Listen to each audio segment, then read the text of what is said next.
I'm Roy on celluloid, and welcome to Straight to Tape, where we're talking movies.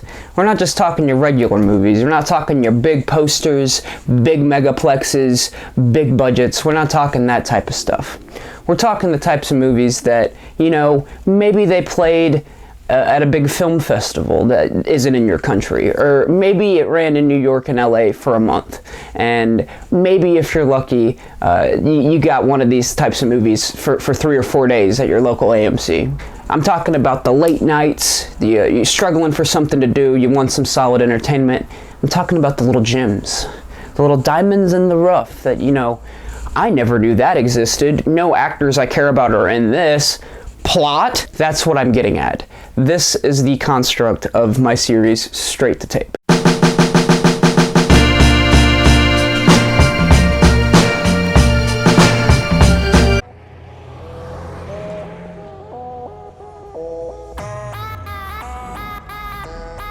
It's a business opportunity. We go door to door, we sell magazines, we explore America, we party. Come with us. American Honey is the fourth feature film by Andrea Arnolds. It stars Shia LaBeouf and Sasha Lane alongside an ensemble cast of mostly unknowns, where they're traveling the country, partying, and just basically selling magazines as a means to continue to party and to continue to travel. This is a film that is very deliberate in what it's doing because it has a daunting runtime of 2 hours and 40 minutes. However, the dreamlike, dreary aesthetic of the film meshes very well with this because it's just kind of like you're floating through the scenes. You're drifting along this journey with these characters, and that was pretty much what the film was going for, I felt, and it accurately achieved that. And I feel a part of that was the long-running time. The technicals were pretty on point. It was shot in 4:3, which is black bars on the sides. That really adds to the vintage aesthetic that the whole thing's going for. It really gives off a strange, nostalgic feel on all of these suburban landscapes, which are otherwise kind of drab and kind of, meh, who cares? But it brings them to life. It makes them, a little vibrant. Shia LaBeouf and Sasha Lane are the two stars for sure.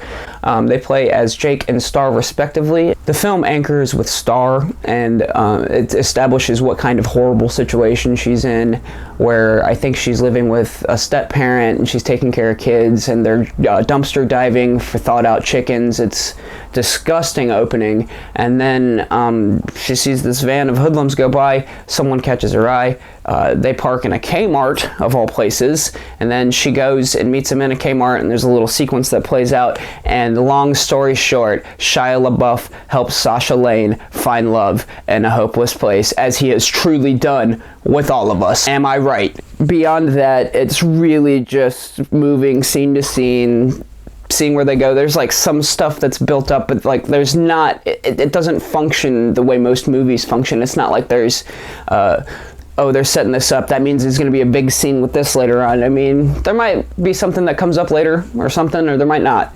It's not really about, plot points. It's about feeling, and that feeling is just kind of floating, feeling like you're floating through life. And it did a good job at depicting that. The cast was excellent. I'm a huge fan of Shia. So the girl who played Star was really good. I think that this was similar to how she found the girl from Fish Tank, to where Andrea Arnold just kind of stumbled into her and was like, hey, be in my movie, please. And then you got a great performance out of her, which is really cool that she's been able to do that. And I feel like that was where a lot of the ensemble cast came from too, because none of them really get fleshed out as characters per se, but all of them feel real, and it's their small little details that make these people feel genuine. And I like that a lot. Through real characters and interesting and relatable situations, the film definitely achieves what it sets out to do. I greatly enjoyed this one. I'm gonna have to give it a soft recommendation though, because you really have to know what you're getting into with this.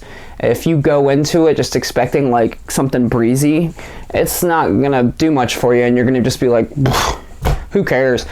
But if you go into it knowing what it is, and if it sounds like something you like, then you're probably gonna like it. And so I give it a soft recommendation, but I greatly enjoyed it.